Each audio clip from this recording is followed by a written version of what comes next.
And what is your take on adoption? Should we adopt these stray dogs? Obviously, yeah. This is a sad part of our society कि हमारे Indian breed dogs जो हैं उनको हम उठा के बोल रहे हैं कि इनको उठा के ले जाओ कहीं बाहर। We are talking about Delhi NCR. इनको बाहर फेंक के इम्पाउंड कर दो कहीं इस एरिया में जहाँ पे ह्यूमन एग्जिस्ट ही नहीं करते। और पैरेलल हम क्या करते हैं, ब्रीडिंग इंडस्ट्री जो है वो चल रही है सब जगह पे। हमें फॉरेन ब्रीड्स चाहिए, हमें चाहिए हस्कीज़ जो कि बिल्कुल ठंडे क्लाइमेट के लिए बने हुए हैं। हमें उनको यहाँ लाना है, उसके बाद उनको हमें पूरा टाइम एसी के अंदर रखना है। ठीक है, आपके जैसे 2-4 लोग होंगे जो एनिमल लवर्स होंगे जो उनको एसी के अंदर रखेंगे, लेकिन कुछ लोगों के लिए स्टेटस सिंबल बन गया हुआ है कि हम डॉग्स रखते हैं, अच्छे ब्रीड वाले डॉग्स रखते हैं, ले आते हैं, but they are not capable enough to take their proper care. अब हस्कीज जैसी ब्रीड जो कि साइबेरिया ओरिजिन के हैं, उनको ले आते हैं लेकिन एसी में रख के बाहर गर्मी में छोड़ देते हैं। तो अपने इंडियन डॉग्स जो है सड़क पे सफ़र कर रहे हैं। फिर हमने एक पैरेलल इंडस्ट्री को जन्म दे दिया ब्रीडर्स की, जो इनका मेन एक ही मोटो है, हर 6 महीने में एक जो फीमेल डॉग है उसको इम्प्रेगनेट करना है। आउट ऑफ दैट 6-7-8 डॉग्स लेने हैं, 6 महीने का फिर से उसको वही करना है और वो डॉग सेल करते जाना है। उसका एक्सप्लॉयटेशन हो रहा है, हर 6-6 महीने में उसको हम जो है इम्प्रेगनेट कर रहे हैं। फीमेल आ गई तो उस फीमेल का भी यही हाल होगा, मेल होगा तो वो मार्केट में सेल हो जाएगा। डिपेंड करता है कि किस घर में जा रहा है। वो अच्छे से रखा जाएगा, जिसके चांसेस मेरे ख्याल से कम है, क्योंकि स्टेटस सिंपल है। लोग थोड़ी देर के ध्यान रखते हैं, उसके बाद उनको वापस छोड़ते हैं सड़क के ऊपर, गली के ऊपर।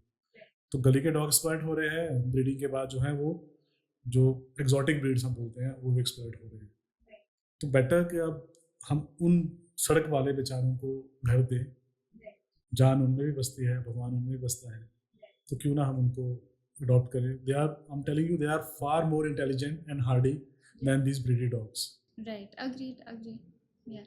एक तो आपको हम वेटेरियंस के पास काम आना पड़ेगा, पैसे कम देने पड़ेंगे उनके ट्रीटमेंट के लिए, और उन बेचारों को भी घर मिल जाएगा। So adoption is the way, एटली हमें करना चाहिए adoption. Talking about adoption, let me add to it कि एक और ब्रीड है डॉग की जिसको हम सब लोग फेमसली जानते हैं, पग। Yes. है ना, वो जब मैं छोटा था तब उसकी एक टेलीकम्युनिकेशन की ऐड आती थी हज की, तो it follows everywhere you go. तो उसको देख के लोगों में बड़ा वो प्यारा लगा सब लोगों को, वो सबका वो फेवरेट डॉग बन गया कि हमें पग चाहिए, पग चाहिए। लेकिन being a veterinarian I can tell you that breed, it is not a natural breed, उसको आर्टिफिशियली बनाया गया है।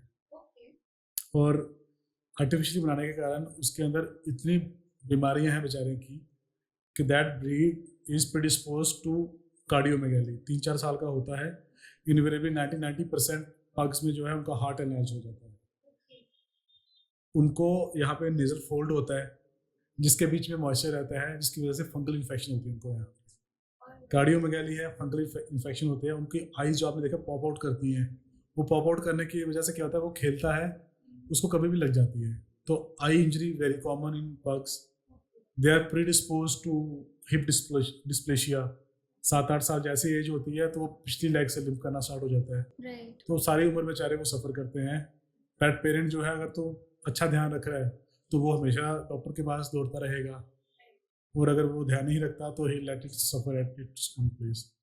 तो ऐसे ब्रीड्स बनाने से अच्छा है कि अपने इंडियन डॉग्स जो हैं उनको हम अडॉप्ट करें, उनको घर दें।